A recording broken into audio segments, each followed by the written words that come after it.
পরিষেবার স্বার্থে ত্রিপুরায় সোনামুড়া বিধানসভা কেন্দ্রের বিধায়ক শ্যামল চক্রবর্তী উন্নয়ন তহবিল থেকে 10 লক্ষ টাকা ব্যয় করে একটি অ্যাম্বুলেন্স প্রদান করলেন সোনামুড়া হাসপাতালে।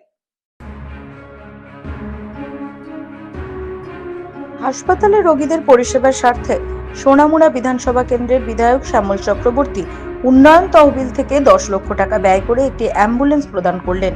সোনামুড়া হাসপাতালে রোগীদের পরিষেবার স্বার্থে বিধায়কের এই উদ্যোগ। সোনামুড়া মহকুমা শাসক রাজু দেব, সোনামুড়া হাসপাতালের ডাক্তার পার্থ প্রতিম দাস সহ আরও অন্যান্য বিশিষ্ট ব্যক্তিবর্গদের উপস্থিতিতে এই অ্যাম্বুলেন্সটি প্রদান করেন বিধায়ক শ্যামল চক্রবর্তী।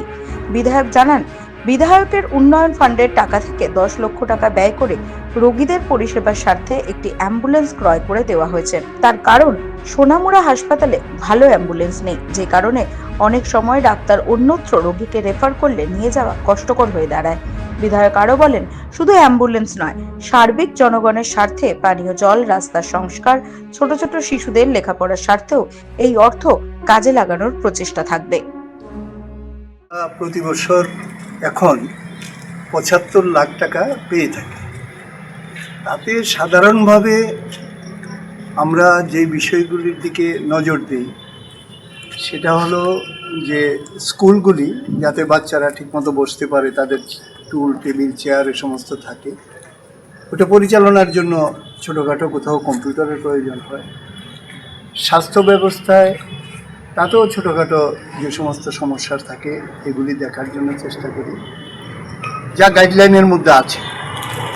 আমরা অ্যাকচুয়ালি আমাদের কাছে আসলে পরে আমরা প্রপোজাল দিই মাননীয় মহকুমা শাসকের নিকট। উনি বিষয়টা যে যে ডিপার্টমেন্টকে দিয়ে করানো সেগুলি উনি করান। তাতে শিক্ষা, স্বাস্থ্য, ছোটোখাটো রাস্তা, পানীয় জলের ব্যবস্থা, এগুলির মধ্যে আমরা সাধারণভাবে জোর দিয়ে থাকি।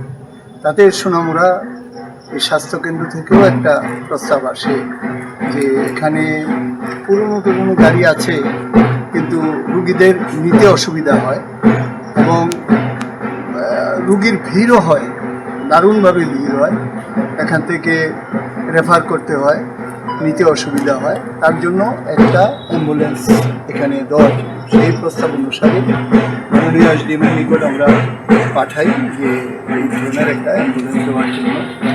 তাতে উনি সেই নিয়ম মাফিক যা আছে, যেখান থেকে গাড়ি পাবে, তাদের কোটেশন সমস্ত কিছু নিয়ে, একটু দেরি হয়েছে, প্রথম দিকে বোধহয় একটা বাতিল হয়েছে, তারপরে আবার করেছে, একটু দেরি হয়েছে, কিন্তু হলে পরেও পরে যখন কাগজ দিয়েছে তখন টাইমলি চলে এসেছে। এইটা ওখানে নিতে পেরে এই প্রস্তাব উনি গ্রহণ করেছেন, তার জন্য আমি দারুণভাবে খুশি। এবং আজকে এটা দিতে পেরে এখানকার স্থানীয় যে মানুষ যারা হাসপাতালে যায়, যাদেরকে রেফার করা হবে, তারা যাতে স্বচ্ছন্দে যেতে পারে তার জন্য আশা রাখবো। এবং এটা এসডিএম সাহেব বলেছেন এটা যাতে সুন্দরভাবে মেনটেন হয় সেটাও দেখার জন্য আবেদন রাখবো। এছাড়াও ছোটোখাটো জলের ব্যবস্থা যদি হাসপাতালে অসুবিধা হয়, ছোটোখাটো অন্যান্য বিষয় যদি অসুবিধা হয়, সেগুলিও আমাদের সাধ্যের মধ্যে টাকা যতক্ষণ থাকে ততক্ষণ দেওয়ার জন্য চেষ্টা করি।